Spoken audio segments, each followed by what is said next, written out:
The slamming of the front door jolts me from my thoughts. Ethan storms into the living room, his face contorted with anger. "Where the hell have you been?" he demands, his voice dripping with accusation. "I was volunteering at the youth center," I reply calmly, trying to defuse the situation. "You know how much it means to me." "Oh, spare me the sob story, Vivian," Ethan scoffs. "You're supposed to be here, supporting me and my career. Instead, you're off playing saint to a bunch of delinquents." His words sting, but I refuse to let him see how much they hurt. They're not delinquents, Ethan. They're kids who need guidance and support. "What they need is discipline and a swift kick in the ass," he retorts. "And what I need is a wife who understands her role." I feel my blood boil at his condescending tone. "My role? And what exactly is that, Ethan? To be your trophy wife? To sit at home and wait for you to grace me with your presence?" "Don't be so dramatic," he sneers. "You knew what you were getting into when you married me. I'm on the fast track to partner, and I need a wife who can keep up appearances." "Appearances?" I echo, disbelief coloring my voice. "Is that all our marriage is to you? A facade to impress your colleagues?" Ethan steps closer, his eyes narrowing. "Watch your tone, Vivian. Remember who pays the bills around here." The threat hangs heavy in the air, and I feel a chill run down my spine. Are you seriously going to hold that over my head? I gave up my job to move here for you, Ethan. I've sacrificed everything for this marriage. Sacrificed? He laughs humorlessly. You call sitting around all day, spending my money a sacrifice? You should be grateful for the life I've given you. Tears prick at the corners of my eyes, but I blink them back, refusing to give him the satisfaction of seeing me crumble. I am grateful, Ethan, but I'm also suffocating. I feel like I'm losing myself in this marriage. Then maybe you should find yourself a new hobby, he suggests coldly. One that doesn't involve neglecting your duties as my wife. And what about your duties as my husband? I counter, my voice rising. When was the last time you even asked about my day? Or showed any interest in my life? Ethan's jaw clenches, and for a moment I think he might actually hear me. But then he shakes his head, his expression hardening. I don't have time for this, Vivian. I have a career to focus on. If you can't handle that, then maybe we need to reevaluate this marriage. With that, he turns on his heel and stalks out of the room, leaving me standing there, my heart in pieces. I sink onto the couch, my mind reeling. How did we get here? How did the man I fell in love with turn into this cold, calculating stranger? I think back to the early days of our relationship, when Ethan was attentive and loving. We met at a charity event, both passionate about making a difference in the world. He swept me off my feet with his charm and ambition, and within a year we were married. But somewhere along the way, his career took precedence over everything else. And now, I'm left wondering if there's anything left of the marriage I thought we had. 2 years into our marriage, Ethan comes home with a bombshell announcement. I've been offered a partnership at a law firm in Los Angeles, he declares, a triumphant grin on his face. I stare at him, my heart sinking. Los Angeles? But what about my job, Ethan? My students? Come on, Vivian, he cajoles. This is a once-in-a-lifetime opportunity. You can always find another teaching job in L.A. It's not that simple, I argue, my voice strained. I've built a life here, Ethan. I have roots in this community. Ethan's smile fades, replaced by a look of annoyance. I thought you'd be happy for me, Vivian. This is a huge step up for us. For you, maybe, I counter. But what about what I want? What about my dreams? Dreams? He scoffs. You're a high school teacher, Vivian. How far do you think that's going to take you? His words cut deep, and I feel my eyes sting with tears. I can't believe you just said that. Teaching is my passion, Ethan. It's not just a job to me. Ethan sighs, running a hand through his hair. Look, I didn't mean it like that, but this is a once-in-a-lifetime chance, Vivian. We can't pass it up. I know he's right, but the thought of leaving everything behind feels like a knife twisting in my gut. Fine, I relent, my voice barely above a whisper. I'll take a sabbatical from teaching. Ethan's face lights up, and he pulls me into a hug. You won't regret this, Vivian. I promise. But as we pack up our life and prepare for the move, I can't shake the feeling that I'm making a terrible mistake.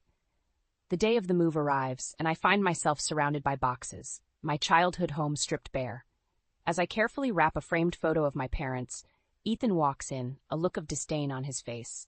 "You're not seriously bringing that old junk, are you?" he asks, eyeing the sentimental items I've carefully packed. "They're not junk, Ethan," I defend, my voice tight. "They're memories, pieces of my history." "We're starting a new life, Vivian," he reminds me, his tone condescending. "We don't need to drag the past along with us." I bite my tongue, not wanting to argue. But as I watch Ethan carelessly toss my treasured possessions aside, I feel a piece of myself crumble. We arrive in Los Angeles, and Ethan ushers me into our new home, a sleek, modern, high-rise apartment with floor-to-ceiling windows overlooking the city. "Isn't it perfect?" he gushes, his eyes alight with excitement.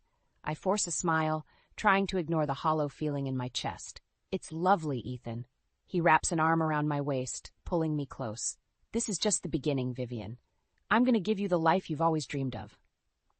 But as I stare out at the unfamiliar skyline, I can't help but wonder if the life I've always dreamed of is the one I'm leaving behind. 6 months pass in a blur of cocktail parties and corporate dinners, Ethan's new role consuming his every waking moment. I find solace in volunteering at a local youth center, pouring my heart into mentoring troubled teens. But one evening, as I'm getting ready for a fundraiser, Ethan barges into the bedroom, his face twisted with rage. "Are you seriously wearing that?" he demands, eyeing my simple black dress with disdain. "What's wrong with it?" I ask, my voice trembling slightly. "You look like a damn schoolmarm," he sneers. "I need you to look the part of a successful lawyer's wife, not some frumpy volunteer." Tears sting my eyes, but I blink them back, refusing to let him see how much his words hurt. "I'll change," I mumble, turning away. But as I slip into a designer gown and plaster on a fake smile, I can't shake the feeling that I'm slowly losing myself, piece by piece. 6 months into our new life in Los Angeles, Ethan's behavior takes a turn for the worse. He becomes increasingly distant and irritable, the stress of his demanding job taking a toll on our already strained relationship. I find solace in volunteering at the youth center, pouring my heart into mentoring the kids who have come to rely on me.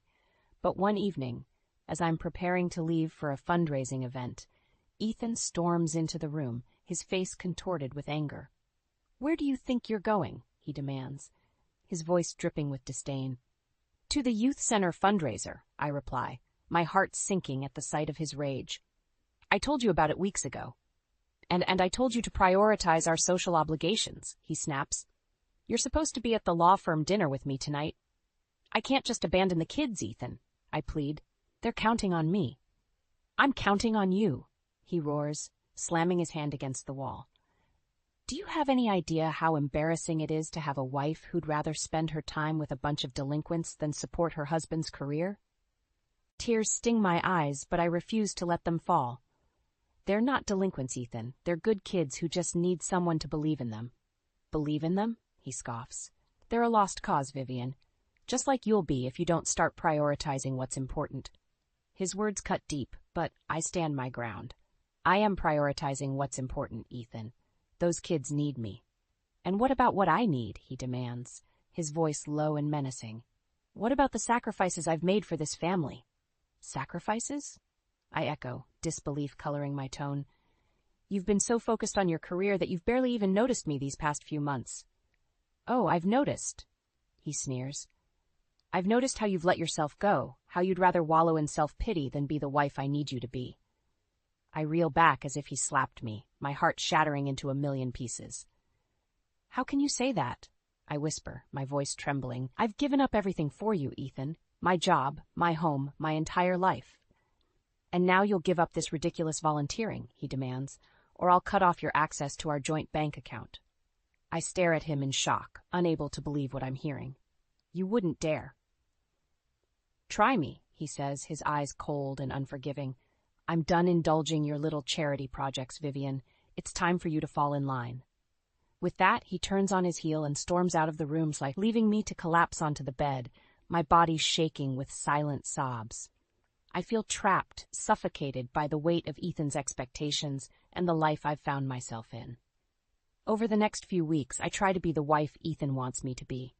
I attend his work functions, plastering on a fake smile and pretending to be the perfect corporate spouse. But inside, I'm dying a little more each day. I long for the fulfillment I once found in teaching, for the sense of purpose that volunteering at the youth center brought me. But every time I try to broach the subject with Ethan, he shuts me down, reminding me of my place in his life. One night, as we're getting ready for yet another work dinner, I finally muster up the courage to confront him. "I can't do this anymore, Ethan," I say, my voice shaking. "I'm miserable. I feel like I'm losing myself." He looks at me, his eyes cold and unfeeling. "You're not losing yourself, Vivian. You're finding your place in this world, and that place is by my side, supporting my career." "But what about my career?" I plead. "What about my dreams?" "Dreams," he scoffs. "Grow up, Vivian. It's time to face reality. This is your life now, and the sooner you accept that, the better off we'll both be." I feel something break inside of me, the last shred of hope I'd been clinging to shattering into dust. And as I follow Ethan out the door, my heart heavy with despair, I can't help but wonder if I'll ever find my way back to the person I used to be. As the months drag on, the distance between Ethan and I grows wider with each passing day. I long for the connection we once shared, for the love that brought us together in the first place. And so one evening, I muster up the courage to broach the subject that's been weighing on my heart. "Ethan," I say softly, my voice trembling, "I've been thinking about starting a family." He looks up from his laptop, his eyes narrowing. "A family? Now? Are you out of your mind, Vivian?" His harsh tone catches me off guard, and I feel my heart sink. "I just thought, with your career taking off and us settling into our new life here." "Settling into our new life," he scoffs. "I'm barely keeping my head above water at work, and you want to add a baby to the mix?" "But I thought you wanted children," I whisper, my voice barely audible. "Maybe someday," he says dismissively, "but not now, Vivian. I'm not ready for that kind of responsibility." His words cut deep, and I feel a piece of my dream for our future crumble. But I refuse to let him see how much he's hurt me. Instead, I force a smile and nod. "Of course. You're right. It was a silly idea." Ethan returns to his work, and I'm left alone with my thoughts, my heart heavy with the weight of his rejection. In an attempt to find some semblance of purpose, I take a part-time job at a bookstore. At first, Ethan seems supportive, even happy that I'm getting out of the house. But as the weeks pass, his attitude begins to change. "I don't like you spending so much time away from home," he grumbles one evening as I'm getting ready for my shift. "It's just a few hours a week, Ethan," I remind him gently. "And I thought you wanted me to find something to keep me busy." "I wanted you to find a hobby, not a job," he retorts. "What's next? You'll be neglecting your duties at home to pursue some silly career?" I bristle at his words, my temper flaring. "My duties at home? You mean waiting on you hand and foot, catering to your every whim?" "Watch your tone, Vivian," he warns, his eyes flashing with anger. I take a deep breath, trying to calm myself. "I'm sorry, Ethan, I didn't mean to snap. I need something for myself, something that makes me feel valued." For a moment, his expression softens, and I think he might actually understand, but then he shakes his head, his jaw clenching. "Fine. Do what you want, but don't come crying to me when it all falls apart." I leave for my shift with a heavy heart, wondering if I'll ever be able to find happiness in this new life we've built. A few days later, on a whim, Ethan and I buy lottery tickets. As we sit at the kitchen table, scratching off the numbers, I can't help but feel a flicker of hope. Maybe, just maybe, this could be our lucky break. But as the weeks pass and the drawing comes and goes, our tickets prove to be just another disappointment. Ethan barely seems to notice, too caught up in his own world to care about my foolish dreams. And then, just when I think things can't get any worse, Ethan comes home with news that turns my world upside down. "I got a promotion," he announces, a self-satisfied smirk on his face. For a moment, I allow myself to feel a glimmer of hope.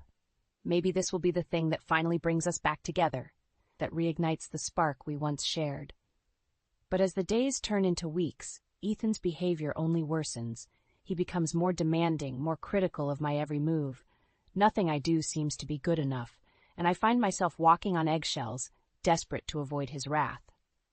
Late one night, as I lie awake in bed, listening to Ethan's steady breathing beside me, I can't help but wonder how we got here, how the man I once loved could have turned into such a monster. And as I stare up at the ceiling, my heart heavy with the weight of my own misery, I know one thing for certain. Something has to change. I can't keep living like this. I just don't know how much more I can take. Ethan's promotion seems to have only fueled his ego, and his treatment of me reaches new lows. One evening, he comes home late from work, reeking of alcohol and expensive perfume. "Where have you been?" I ask, trying to keep my voice steady. "Out with clients," he slurs, stumbling into the living room. "Not that it's any of your business." I feel a flare of anger at his dismissive tone. "It is my business, Ethan. I'm your wife." He laughs, a cruel, mocking sound. "Wife? Please.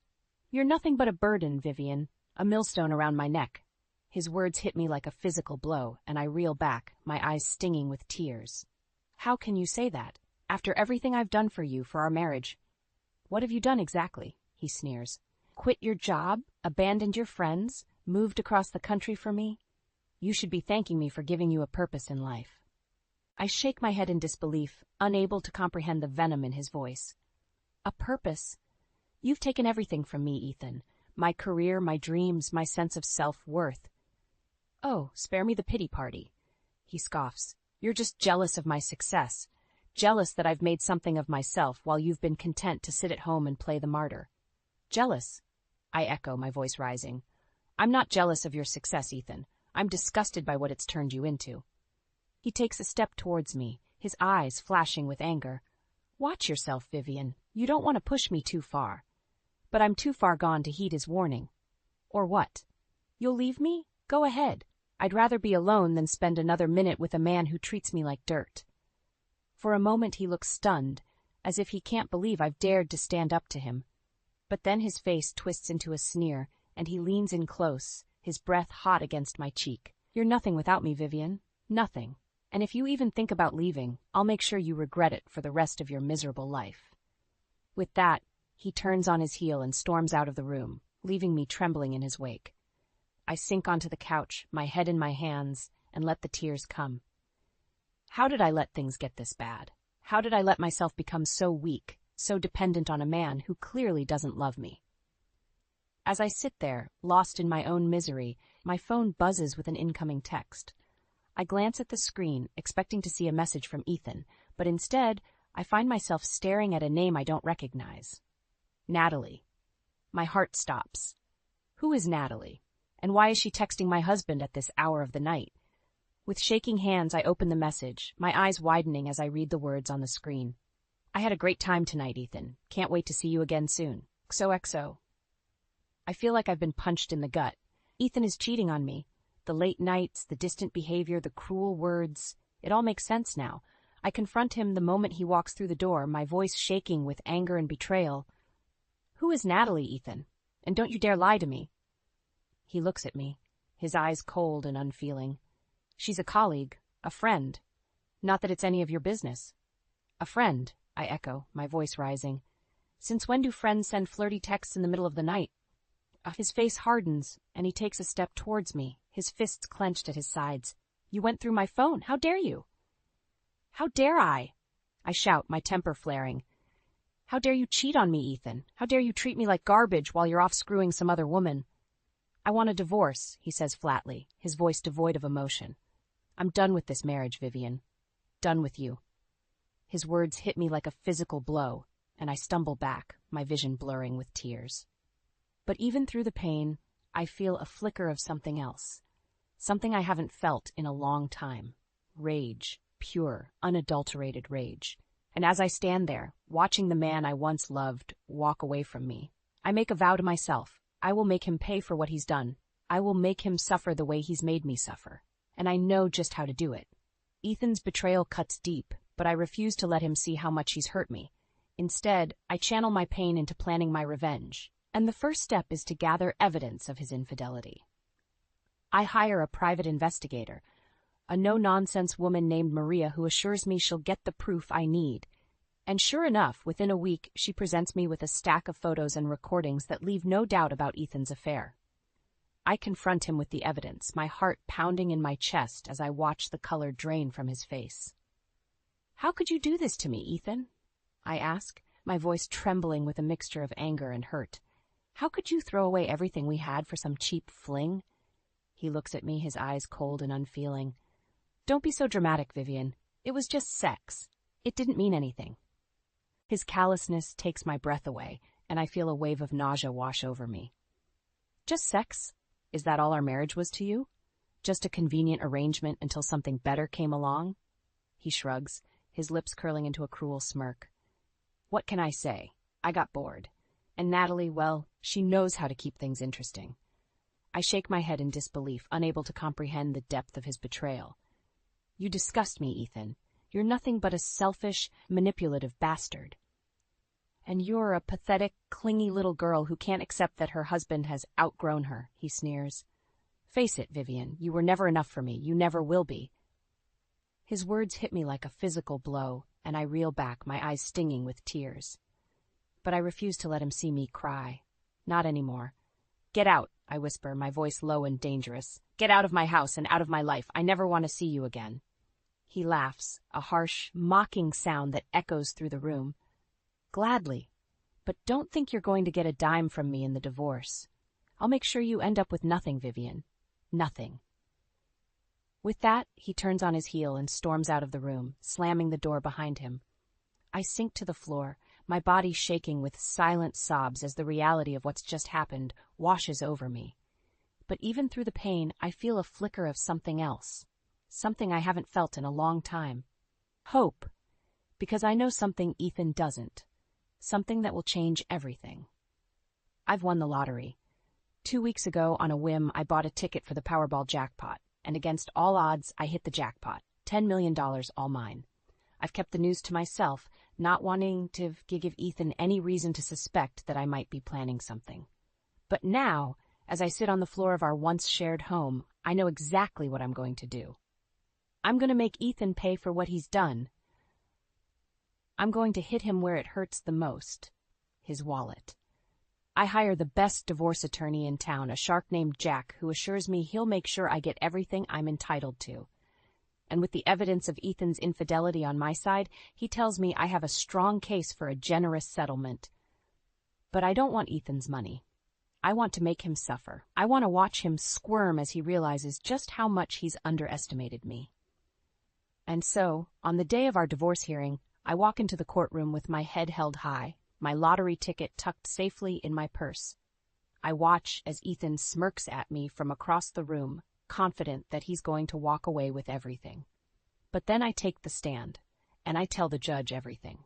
I tell him about Ethan's affair, about his cruel treatment of me throughout our marriage. And then, with a triumphant smile, I pull out my lottery ticket and hold it up for the world to see.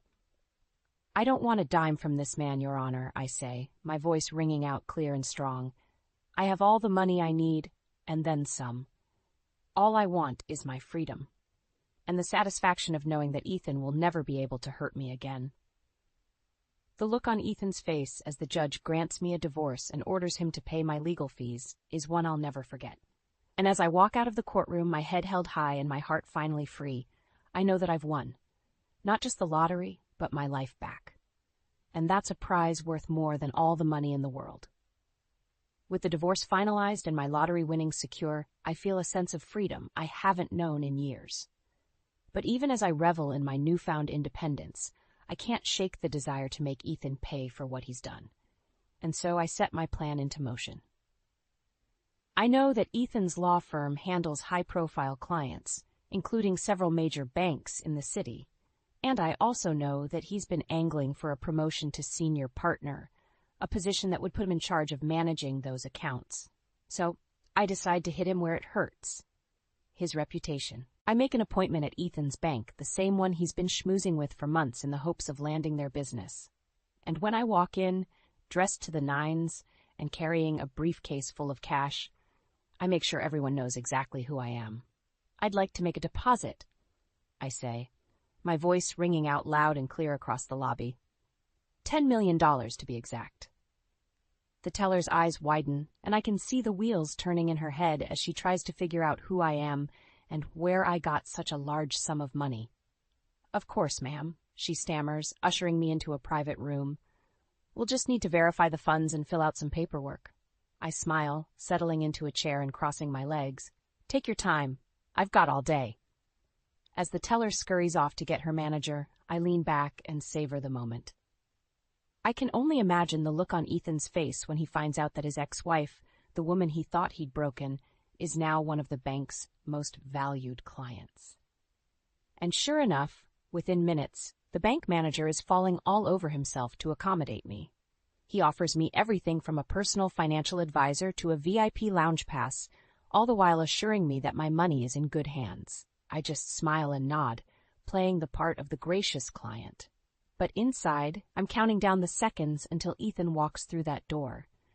And when he finally does, his face a mask of shock and anger, I know I've won. "Vivian," he hisses, his eyes darting around the room as if he's afraid someone might overhear. "What the hell are you doing here?" I smile, my voice sweet as honey. "Just making a little deposit, darling. I thought you'd be happy to see me supporting your bank." His face turns red, and I can see the veins in his neck bulging with barely contained rage. "You're doing this on purpose, aren't you? Trying to humiliate me in front of my clients?" I shrug, my eyes wide with feigned innocence. "I have no idea what you're talking about, Ethan. I'm just a satisfied customer, here to do business with the best bank in town." He takes a step towards me, his fists clenched at his sides. "You little bitch, you think you're so clever, don't you? Well, let me tell you something. You may have won the lottery, but you're still nothing, and I'm going to make sure everyone knows it." But before he can say another word, the bank manager clears his throat, his voice nervous but firm. "Mr. Thompson, I'm going to have to ask you to leave. We don't tolerate that kind of language or behavior towards our clients." Ethan's face goes white, and I can see the panic in his eyes as he realizes the gravity of the situation. He's just insulted and threatened a high-value client in front of his boss, and there's no way he's going to come out of this unscathed. I apologize," he stammers, his voice shaking. "I didn't mean—" But it's too late, the damage is done, and as he's escorted out of the room by security, his head hanging in shame, I feel a rush of triumph that's almost intoxicating. I've hit Ethan where it hurts the most, his ego, and I know that this is just the beginning. He may have taken everything from me, but now I'm the one holding all the cards, and I'm going to make damn sure he never forgets it. News of Ethan's outburst at the bank spreads like wildfire, and within days, he's facing disciplinary action from his firm. His clients start to pull their accounts, and his once promising career begins to crumble before his eyes. I watch from afar, savoring every moment of his downfall. But even as I revel in my revenge, I can't help but feel a twinge of something else, something that feels suspiciously like regret. And then one day I receive a phone call that changes everything. "Vivian?" Ethan's voice is weak, broken. "I need to see you, please." I hesitate, my heart pounding in my chest. Part of me wants to hang up, to leave him to wallow in his own misery. But another part of me, the part that once loved him, can't resist the plea in his voice. "Fine," I say, my voice cold. "But make it quick." We meet at a coffee shop near my old apartment, a place we used to frequent in happier times. Ethan looks like a shell of his former self, his eyes bloodshot and his skin pale. "I'm sorry," he says, his voice barely above a whisper, "for everything. I know I can't take back what I did, but I need you to know that I'm truly deeply sorry." I stare at him, my heart twisting in my chest. I want to believe him, to forgive him, but I can't. Not after everything he's put me through. "It's too late, Ethan," I say, my voice trembling. "You had your chance, and you blew it. I'm done being your punching bag." He nods, his eyes filling with tears. "I know, and I don't expect you to forgive me, but I need you to know that I'm going to get help. I'm going to be a better man, even if it's too late for us." I feel a lump rising in my throat, and I swallow hard. "I hope you do, Ethan, for your sake and for the sake of anyone else who might cross your path." He looks at me, his eyes searching mine. "What about you, Vivian? What are you going to do now?"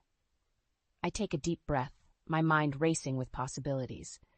And then, suddenly, I know exactly what I want to do. "I'm going to start a foundation," I say, my voice growing stronger with each word. "A foundation that helps women like me, women who have been beaten down and broken by men like you. I'm going to use my money to make a difference, to help others find their strength and their voice." Ethan stares at me, his eyes wide with surprise. That's amazing, Vivian. I'm proud of you." I nod, my heart swelling with pride. I'm proud of me too, Ethan, and I'm done letting you or anyone else dictate my worth. We part ways soon after, and as I walk out of the coffee shop, I feel a sense of peace wash over me. I know that I'll never forget what Ethan did to me, but I also know that I'm stronger because of it. And as I set to work on my foundation, pouring my heart and soul into helping other women find their power, I realize that this is what I was meant to do all along. I may have started out as a victim, but now I'm a survivor, and I'm going to make damn sure that no one ever forgets it. Months turn into years, and as my foundation grows and thrives, I find myself back in my hometown, teaching at the same high school where I started my career. I'm happy now, truly happy. I've found my purpose, my calling, and I know that everything I went through, every moment of pain and heartbreak was worth it to get me to where I am today. I may not have the perfect life, but I have a life that's all my own. And that's more than enough for me. As I stand in front of my classroom looking out at the eager faces of my students, I can't help but smile. I know that I'm exactly where I'm meant to be, doing exactly what I'm meant to do, and no one, not even Ethan, can take that away from me.